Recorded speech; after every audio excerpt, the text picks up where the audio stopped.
प्रजासत्ताक दिन आहे. संपूर्ण भारतभरामध्ये हा 77वा प्रजासत्ताक दिन मोठ्या उत्साहात संपन्न होतो आहे. अकोले तालुक्यातही सगळीकडे धामधूम आहे कार्यक्रमाची आणि प्रत्येक भारतवासियाला अभिमान आहे की आम्ही भारताचे नागरिक आहोत.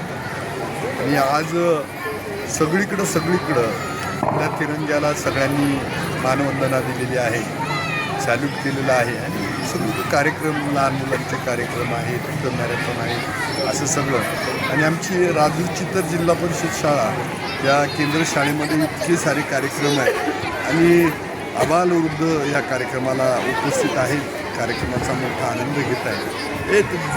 एक देशभक्तीपर वातावरण सगळीकडं असं आहे. मला वाटतं हा आजचा दिवस जितका महत्त्वाचा आहे तितकेच वर्षभराचे 365 दिवस महत्त्वाचे. आपण सगळेजण जबाबदारीने वागू, आपला भारत महासत्ता झाला पाहिजे. त्यासाठी आपला प्रत्येकाचा हेतू असला पाहिजे की राष्ट्रीय प्रथम आणि नंतर सगळं काही. जाती धर्मामध्ये जरी आपण वेगवेगळे असलो, विविधतेत एकता पण आपल्या देशाचं वैशिष्ट्य आहे. त्यामुळं एकमेकाला जाती धर्मामध्ये वाटून घेऊ नका.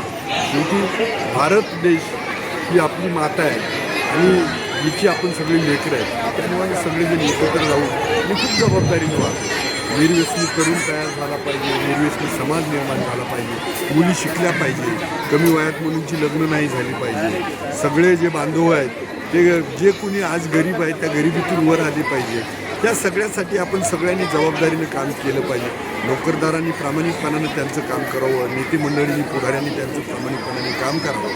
इकडं विद्यार्थ्यांनी शिक्षणाचं काम, जे ज्ञानदानाचं, ज्ञानग्रहणाचं काम प्रामाणिकपणानं करावं, शिक्षकांनी शिकवण्याचं काम प्रामाणिकपणानं करावं. आणि असं सगळं शेतकऱ्यांचं काम प्रामाणिकपणानं करावं. आणि ज्यानं त्यानं वार्ताहरांचं काम प्रामाणिकपणानं करावं. असं जर सगळ्यांनी प्रामाणिकपणानं काम केलं तर खरंच हा भारत महासत्ता झाल्याशिवाय राहणार नाही.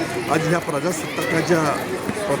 आजच्या प्रजासत्ताक दिनाच्या निमित्तानं आपण अशी प्रतिज्ञा करू की आम्ही भारत देशाशी प्रामाणिक राहू, या मातीशी प्रामाणिक राहू आणि एक चांगले नागरिक म्हणून जगू.